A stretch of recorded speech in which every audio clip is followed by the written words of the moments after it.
Yeah. Let's now talk to Mr. Kagai.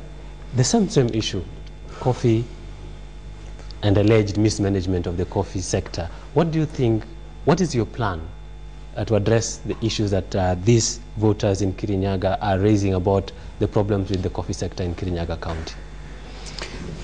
I think the question has two dimensions. Mm-hmm.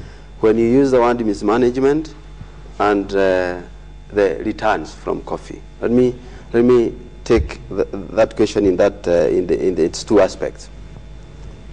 And I go back to alcoholism.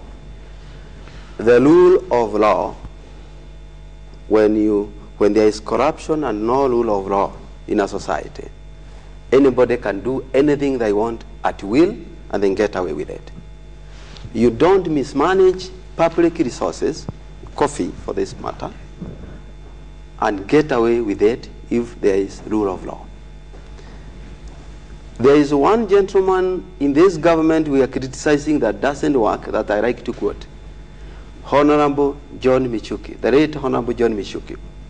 If he was alive today, you sent him to fix Kirinyaga, rule of law, that problem of alcoholism would be over. What would he do? He would say, all these addicts, rehab. Illegal breweries, close them. If somebody is in that business, put them to jail through a legal mechanism. Open up the county for investments. People have jobs. Put back children to school. The state has to guarantee education for everyone. When you do that, people wake up to the reality of progressive societies, that we have to have law and order. So in the coffee sector, there's a lot of theft of coffee. How does a whole truck of coffee leave a district, leave a county, and go up to a milling plant without collusion between the law enforcement agencies? Even if there's no collusion, there's complacency. So the first part of coffee, sorting out the coffee sector, is the rule of law. No coffee should be stored. Now let's go back to the income part of it, how to optimize incomes from coffee. Why is Kirinyaga coffee being transported all the way from Kirinyaga to Thika milling plant? When you have a coffee mill in Sagana, it represents a wasted resource. The millions of shillings that have been used to put up a coffee milling plant in Sagana are going to waste. The cost of transporting the coffee all the way from Sagana, the benefits go to private people when the cooperative has a milling plant. So the first thing is that coffee milling at Sagana needs to be functional. You need to bring investors, because the government cannot be the one to revive it. You need to bring investors to have a look at that coffee milling plant and revive it. That's number one. But when you look at the whole coffee industry now, it has three key areas that need to be focused on. Number one is the losses that take place during the production level. We are talking about inputs. What are the costs of those inputs? There are a lot of middlemen. Fertilizer is imported, comes to Mombasa, comes to a wholesaler in Nairobi, goes to a wholesaler in Kirinyaga. By the time it reaches a farmer, it's unaffordable. So you need to have a system through which the cooperative sector, functional cooperatives, are retailing the inputs at affordable prices to the farmers. How do you do that? When you mill the coffee at Sagana, you link it directly with the market. And that is the other level of optimizing productivity and incomes from coffee. There is a lot of brokerage of coffee from the farmer up to the consumer. I've been in Europe for a long time, where the major market consumption for coffee takes place. There is no reason why a cooperative society cannot mill its coffee, package it, distribute some of it to the domestic market, and export the rest of it directly.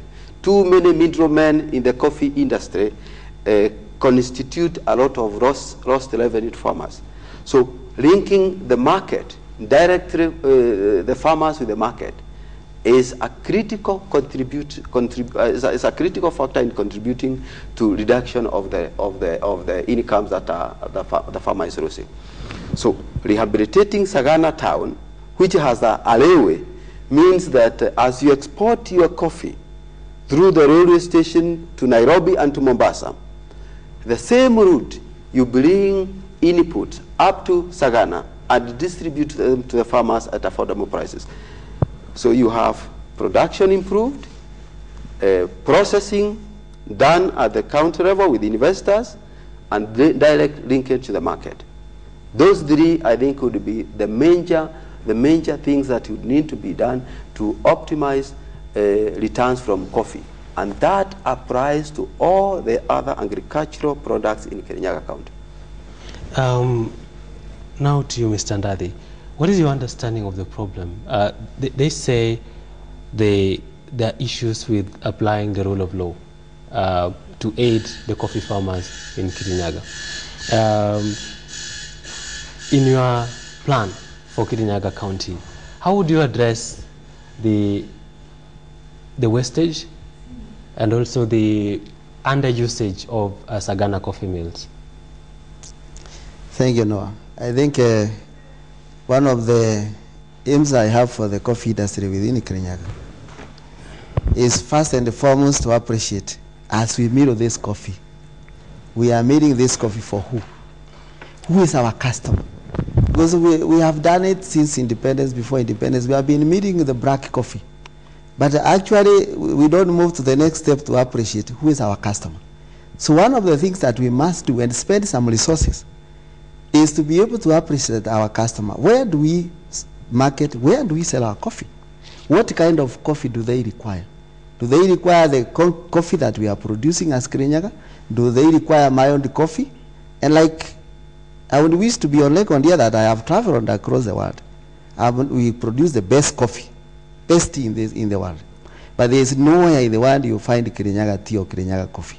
So one of the things that we must do, because our people are very hardworking, they are ready, as long as the returns are good, they are ready to do the farming and do proper farming and produce the best coffee that is available. So one of the things that we must address from a legal point of view, what are the functions of the coffee board?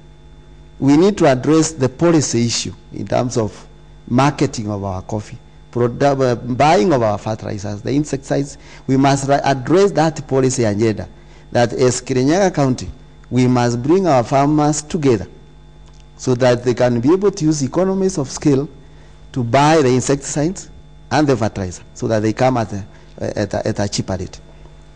Prepare farmers also for better returns.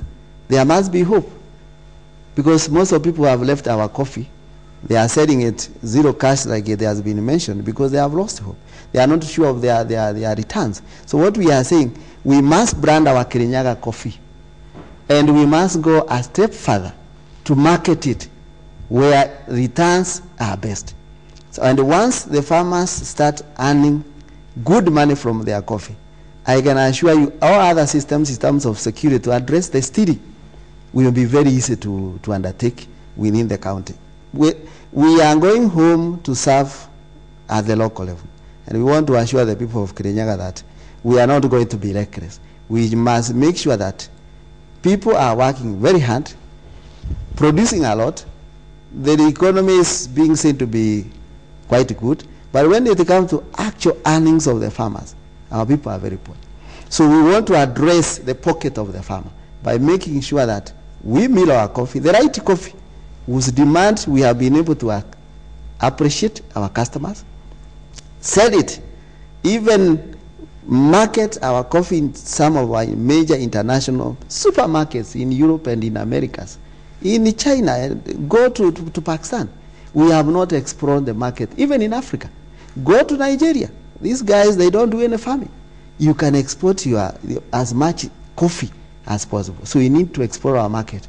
And I can assure you, there must be transparency. From the time the coffee leaves the factory, to the buying, to the selling, because when we are given rates, this time we are told we are paying farmers at 80 shillings. But there is nobody who even explains to the farmers, out of what are you paying Ndathi that 80 shillings? Who and who took what? I think we need a lot of transparency so that there are so many loopholes, that there are so many deductions, the coffee board, the auctioneer, the brokers.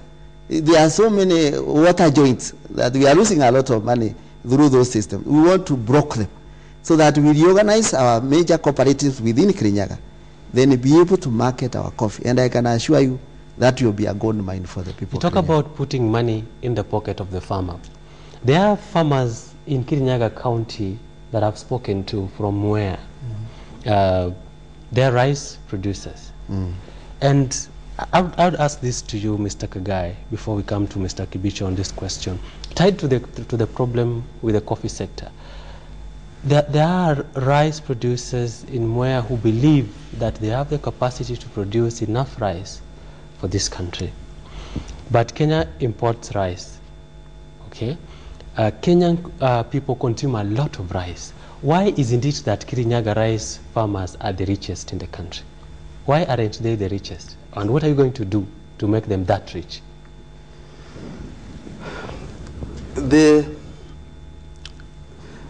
These problems are linked in the context, in the sense that we have a system that doesn't work. So, for example, we replaced the government system of controlling rice production in Mwea with another one where few individuals came in and just did exactly what the government was doing and even made it worse. So right now as we speak, there is a very poor coordination of the whole process of rice production up to marketing.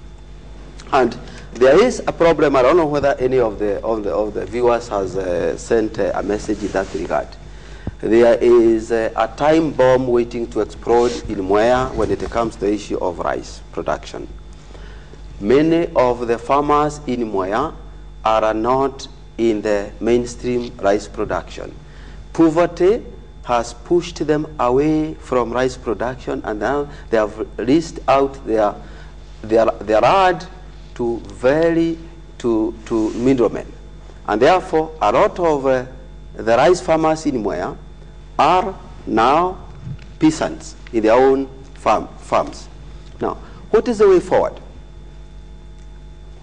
The way forward is a revival of the cooperative sector.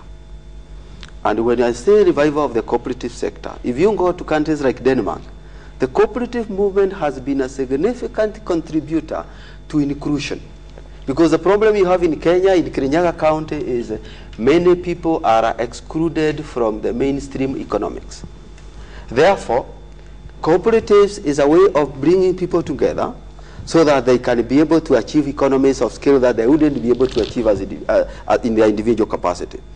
But then, when you bring people together, and a few of them, including the leadership, contribute to exploitation, then people have lost faith in the cooperative movement. And in Mwea, or in the rice farming, in the tea farming, in the coffee farming, unless these small-scale farmers are brought together through a cooperative movement, they will not be able to amass the necessary economies of scale that would enable them to import inputs at the right prices and retail them to the farmers. They will not be able to provide credit, affordable credit to themselves, so they are left to Shyrocks and to other predatory financial institutions. And finally, they will not be able to market collectively their rice. And what happens in Mwea is every farmer, immediately they produce their rice, they load it into the market. And what happens to prices? Prices just go down, because when you oversupply rice in the market, it definitely pushes prices down. But with a cooperative, like the Bishori rice, which is the real gold for Mwea, it's just like oil. Those countries that produce oil release it to the market in a way that gives them the returns they need. Now, in situations where people are in abject poverty, like in Mwea, farmers cannot wait. They sell the rice even before they harvest it, and they sell it at throwaway prices because they are desperate. So a cooperative movement would give farmers a relief in the sense that it releases cash to them in advance and allows the cooperative to process rice and release it to a market in a way that enables them to achieve the prices that they need. So back in a summarized way, we need to revive, to restore the hope of people in the cooperative movement. We need to take them outside this country to see that the cooperative movement works. We need to convince them back that if we have the rule of law, those people who have mismanaged cooperatives should never find their way back into a cooperative sector. If farmers can see that new faces in cooperative management, if they see their sons and daughters are the new managers of cooperative sector, they will be able to accept to go back. But there is need to significantly invest a lot of resources in this, because a lot of people have lost their money through mismanagement of cooperative sector. And because the government was responsible for managing cooperative sector, in the sense that it has a control arm of it, it must put back money in the cooperative sector. Those who lost money must be paid back, so that you can restore hope in the people that now, if you put money in the cooperative sector, you will not lose it because the government will not want to pay people back the money. So back to the basics. Corruption, rule of law. When those things are out of a society, everything else messes. So the person working for the cooperative sector steals there, just like the policeman on the streets, the traffic policeman takes money from a matatu. So we shouldn't just blame the cooperative sector for corrupting because of those people who mismanaged it. It's because the entire society has corrupt. The rule of law in Kenya is poorly implemented. There is corruption everywhere, and without those basics being sorted out, I don't think we have a chance of sorting out any problem in any county. Mr. Kibicho, you've heard the comments from Mr. Kagai, and from some of the viewers who are sending in questions here. They're asking, like you said, you are a lawyer for a cooperative movement in Dia, in Kirinyaga. It was a long time ago. The problem seems to be tied into not just wastage of the produce, wastage of the sales, but also corruption, or rather problems at the cooperative level. Even during your stint as an MP, what was your understanding of the problem in the rice sector? Why aren't the rice producers the richest people in Kenya today? First of all, you cannot allow people to compete on a ground which is not level. The worst enemy of rice farmers in Kirinyaga is the Minister of Finance. And I'm sorry that the Minister, James, the fellow called Kagai, come from that place. What they did is to zero rate rice coming from Pakistan. Rice coming from Pakistan is being produced at a lower cost than the rice being produced at Mwea. As a result, Mwea rice is unable to compete with rice from Pakistan. So we in the county, I being a governor, I don't go to governor's conference in Nairobi and make it a policy, a national policy, that farmers in Mwea, Ahero, anywhere else in Kenya where they grow rice must be protected so that their market is secure. Once we have this secure market, we must also address to production per acre. Mwea's farmers have a problem in affordable fertilizers and chemicals. They are very expensive. They have a problem with water. Water is a problem. Fortunately, by the time when we will be in the government, county government, the water coming from Geshugu in a place called Rukenya will have come down. As a result, maybe we will be having to, they will be able to grow rice for 2 seasons instead of 1 season. And if they cannot grow rice for 2 seasons, 1 season they can use the land for horticulture and development so that they can supplement their incomes. Once we secure production and we secure the market, then I'm sure the farmer will get a good income. Everybody's talking about the cooperative movement. In where there is a very viable cooperative society called Multipurpose. All what you require to do is to strengthen the cooperative.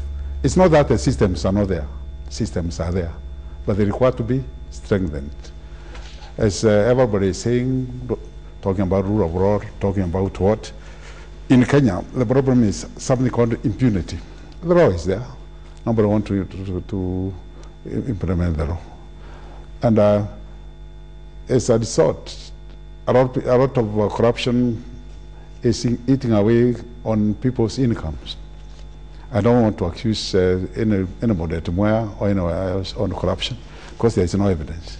But the county government will be able to strengthen those institutions, not only for rice farming, for coffee, for tea, for dairy, so that they can serve the purpose which they were intended to do. Now, look at Moya itself. There is other land in a place called Muriithi area. We shall also want to tell them to diversify their farming activities so that they don't rely on rice. Well, there's another dam which is being constructed at the Gereshi to bring water down at the western part of Moya. What we shall do in the county is, instead of people relying on rice, we got to do research so that we can start growing sugarcane, so that sugarcane also become an alternative, cash crop. Research has been done in the past, and the soils in those areas have been found to be suitable. So, in short, if you deal with a man who has only 3 acres, have an acre of rice, and he has no other alternative way of income, you will go to forestate him kabisa. Again, on rice farming itself, all the byproducts from rice must be utilized, so that apart from the rice farmer selling his rice as it is, there must be some value addition, so that the bran from rice can be made into starch, so that the farmer himself can get more income than he does. But besides that, the real problem with the farmer in Moya is not only production. It does not own this land. It doesn't have the title. So he cannot access any credit at all using his land. So my government, county government, it will ensure that every farmer has the title to the land where he farms his rice, so that he can use it as a collateral to borrow money. Because if you go to Moya now, as you say, those farmers are very poor. Some of them have reached out to their land. They are selling their rice even before they have harvested it, because of debt. There's no way they can be able to raise money. So, to put it this way, farming in Kenya, farming in Kirinyaga is a problem, because apart from a man and a woman going with a hoe to the shamba, there's no mechanized way of farming. So what we shall do in the county is to ensure that we mechanize also, those farms, so that the yield, the income, is commensurable with the investment. Okay, thank you, sir. Now, for example, we have been speaking mostly to viewers who are interacting with you on Twitter. Now, we are going to viewers who are interacting with you on SMS, and I would like to do rapid fire of the issues that are coming in. Then, because we just have about 10 minutes to wind up the show, okay, each one of you will, if you can remember them, deal with the issues that you think touch on you. This one is for Mr. Ndathi, from a lady calling herself Chair Lady, Wambui from where? He said, my question goes to Ndathi. We've been hearing him say, complaining that he doesn't have as much money as his competitors. Mr. Ndathi, do you think you are really going to sail through without money? We have about 400 polling stations where you'll have to have agents who are paid during nominations and elections. How will you survive? Then there is one here from for Mr. Kibicho. My question goes to Honorable Kibicho. Can you tell the youth of Kirinyaga how different, why they should hope for better compared to the past corrupt leaders who've been deceiving the people of Kirinyaga and promising them heaven? What about the issue of unemployment? This person did not include his or her name. Then this one I think is for you, Mr. Ndathi. Irrespective of your career in civil service, do you think there is no better and younger men who would have done better given the position you held? This is Kiprop from Iten. Questions, remember, come to you from viewers across the country, not just in Kirinyaga. A compliment here for Mr. Kagai. The gentleman called Kagai seems to be knowledgeable and his intro was good. He's smart. A quick question. Kirinyaga is an agricultural county. How does Kagai plan to double agricultural output in the next 5 years? This gentleman is called Charles. A few more.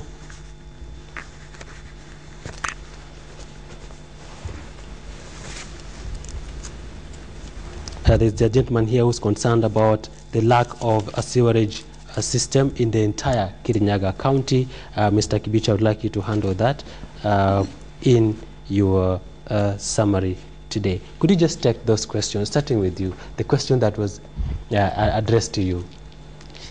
Thank you, Noah.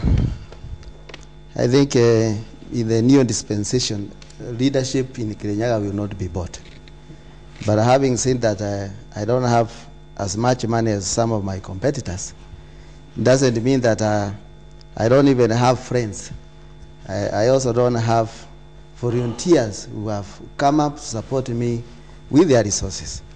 There are volunteers also who have come out to commit themselves that they help me in the nominations and during the elections. That they will spend their resources, they will mobilize their transport, and they will mobilize their people to make sure that Kirinyaga gets the best governor, not just because one has money or not. We'll go to you, Mr. Kagai. The question that was for you, how to double the agricultural produce in 5 years?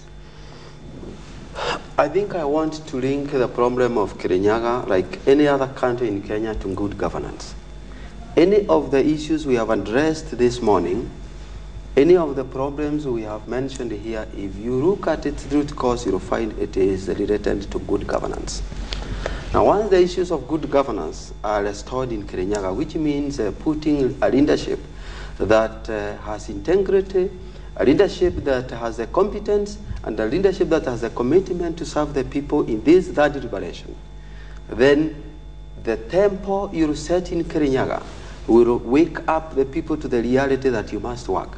Once that is done, there are two levels of development that will take place. The first one is the immense suffering of the people, the great pain that people are going through, whether it's because of poverty, whether it's because of alcoholism, will be eased because the 2.8 billion that will be allocated by the national government to the county will then be put into good use. Don't talk about roads. Don't even talk about the revival of agriculture first. People are suffering and they are desperate. They have so much hope in this coming election. So the first thing is you put the 2.8 billion to ease the suffering of the people. Provide water to people, provide medicine, put back children to school, and make sure that you have the best brains running the county. That people can see, people can start to feel, the people can have to start to feel that there are changes, and they can then have to hope for the future. Now, once you have that basics, you have to eat. You have to go to hospital. My children have to go to school. That cuts across the board, whether you are rich or poor, whether you are Christian or Muslim. Those have to be guaranteed with the 2.8 billion. Don't talk beyond that because Kenyans are suffering. Once we do that, now we go to development. And that's where the question comes in, how we double. Government don't provide jobs. Where did you hear a government factory? Even during the times that government tried to do business, we had to privatize. So the role of the government is to create a thriving, a private sector, a conducive environment for private sector development. So we need to bring to partner with the private sector. We need to come and show them the rice industry. We need to come and show them the tea sector. We need to come and show them Mount Kenya forest and the opportunities that exist there in tourism. And then the investors will ask us as the government, they'll tell you, Sagana here, put this infrastructure into place. In Moya, we want the land title system to restore back to the farmers. In Mount Kenya, we want you to build infrastructure. You meet the conditions of the private sector, they will open up and profits will start to leap back to the economy. But there's one thing that must be done by the government. An exploitative private sector must also be stopped, because you do not want private sector that exploits the people. You don't want people to just come and make profits at the expense of everybody. That's what resulted to the collapse of the economy in the US, because you had this freedom of capitalism being allowed to go unregulated. So in Kirinyaga County, as a governor with the rule of law and zero tolerance to corruption, I'm saying, you are a private sector, you must do business in a responsible way. If you don't do it in a responsible way, you break the law, you go to jail. We do not need those kind of Okay, let me stop you there so that Mr. Kibicho can have the last word today. There are 2 minutes for you, Mr. Kibicho, to respond to the issue that was raised to you. And as you go home, please take home this question with you. From Kennedy Wanjahi, tourism is a sector that has a lot of potential in Kirinyaga County, yet it has been largely neglected. What are the 3 aspirants willing to do to revive the sector? That question I would like the 3 of you to take home. But for you, Mr. Kibicho, there was a question that you took down that I would like you to respond to in 2 minutes so that we close this session.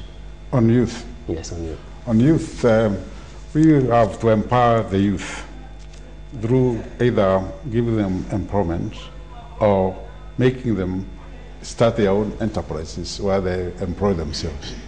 We must also have to have a program for achieve change, so that youth have hope in life, and give them opportunity where, if they have talents which are not necessarily tied up with education, they can use those talents. Because in Kenya, intellectual property has not been properly exploited. Talents must be exploited from this youth. Secondly, youth must be encouraged even now to seek for elective positions. They should not just look at the position of the governor. There are a lot of other positions. Okay. So that they can come and articulate their own problems within the county government. Thank you very much, Mr. Kibicho. Thank you, gentlemen, for showing up. Viewers, today we've been interviewing the 3 gentlemen who want to be governor of Kirinyaga County. Remember, we also invited the finance minister, Mr. Njero Gedai, who also has indicated that he is aspiring to be governor of Kirinyaga County, but because of earlier engagements, he was not able to join us on this show today. It has been about Kirinyaga County and the men who want to be governor for Kirinyaga County. I've had with me today this morning Mr. James Kibicho, Mr. Muriithi Kagai, and Mr. Joseph Ndathi, all who say they want to compete. They want to battle it out for governor of Kirinyaga County. Remember to join me again next Monday from 7 a.m. on Succession 2013.